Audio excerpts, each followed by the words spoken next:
ইংরাজি নববর্ষের তৃণমূল কংগ্রেসের 28তম প্রতিষ্ঠাতা দিবস উদযাপন করলেন দেবাশিস বন্দ্যোপাধ্যায় এলাকার বাচ্চাদের নিয়ে। তাদের সঙ্গে খুশি ভাগ করে নিলেন। বাচ্চাদের জন্য ছিল বিভিন্ন রকমের মুখোশ, খেলনা, কেক, বিভিন্ন রকমের উপহার। এর পাশাপাশি তৃণমূল কংগ্রেসের প্রথম দিনের সৈনিক যারা শহীদ হয়েছেন তাদের উদ্দেশ্যে বেদিতে মাল্যদান। মঞ্চে উপস্থিত ছিলেন দমদম বিধানসভার বিধায়ক ও রাজ্যের শিক্ষামন্ত্রী বাপ্ত বসু মহাশয়।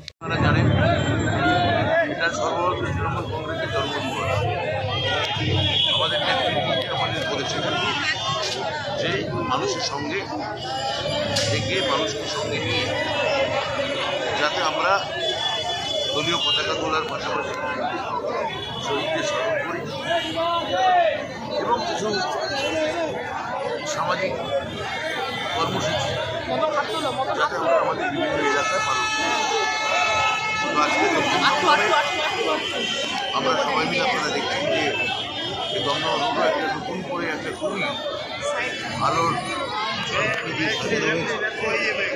এবং তারই ফলাফল হিসেবে আমার দেবাশিস বন্দ্যোপাধ্যায় তাকে তার উদ্যোগে এখানে আমরা সবাই মিলে আমি ওদের সঙ্গে রেখে বাচ্চাদের হাতে কিছু খেলনা, কিছু সামগ্রী, কিছু চকোলেট বা টফি, সান্তা ক্লজের টুপি, এইগুলো আমরা খুবই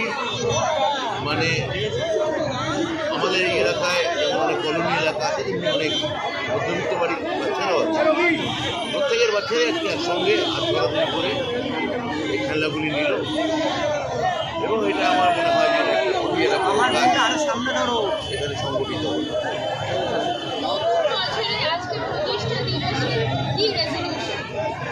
আমাদের রেজলিউশন আমাদের নেত্রী মমতা বন্দ্যোপাধ্যায় যা করেছে, অর্থাৎ একটা সময় আমরা বিরোধী দল ছিলাম, এখন আমরা শাসক দল, কিন্তু আমরা যেন খুবই বিনয়ের সঙ্গে নম্রতার সঙ্গে আমরা মানুষের সঙ্গে মানুষের কাজ করতে পারি সারা বছর।